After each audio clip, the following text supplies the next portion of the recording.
Your music's fire, but your vids? Probably not that much. It's time for an upgrade, and I'm here to help you solve that problem. In this tutorial, I'll be breaking down an effect that some of you suggested.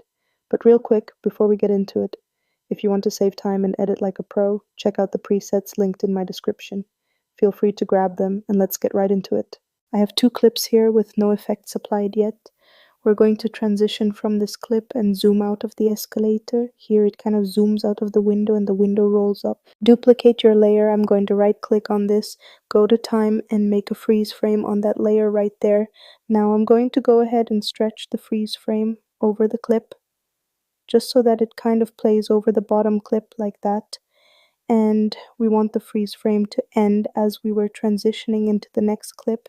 So I'm going to go ahead and adjust that so it seamlessly transitions into our clip like so. Now you can see how the freeze frame layer transitions into the clip. Let's click on it, and now we'll try to mask out the escalator window using the pen tool. If you guys are using a different object, you just want to go ahead and mask out whatever you want to zoom out of. And in that sense, it's super versatile because you really just mask out anything and turn this into a seamless transition.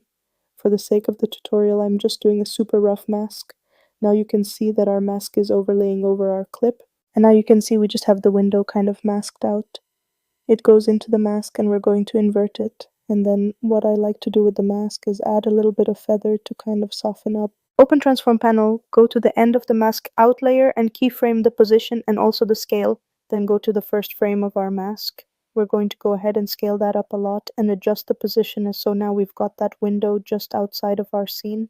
And playing that back, we've just got that window kind of come in, so now we want the window to roll up as this transition is happening, and it's actually easier than you might think. But before that, toggle a motion blur and also select all keyframes and easy ease them by pressing F9. And now for the window roll up, go ahead and duplicate our freeze frame layer. And from here, we're actually going to make our bottom clip the window, so that way it's not showing. I'm going to go ahead and undo the inverted effects. We're just going to go to the first frame, and we're going to have the window be out of the frame down, adjusting our position keyframe. I'm just going to go ahead and drag the window down, just like that. So you can see the zoom out transition is super versatile. You can do it on pretty much anything you could imagine. For the second effect, we're going to transition from this clip right here and zoom out of the logo on Central C's T, and now repeat the same process as in the first effect.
But we don't want it to hard cut the logo symbol. We want it to kind of fade over time. We're going to duplicate our freeze frame layer. Going down into that, we're going to go to the masks. What I like to do is kind of expand the mask, so that way it kind of deals with that motion blur and that feather that we added. And we're actually going to undo the invert, so now we can see that the logo symbol again. And now open Transform Panel, and on the last frame of the freeze frame duplicated layer, toggle a keyframe of opacity, then go to the first frame of the layer and change the opacity to 0. Now just select both keyframes and hit ease by clicking F9. That's pretty much the finished transition. Super easy and super effective. Thank you for watching, and see you in the next video.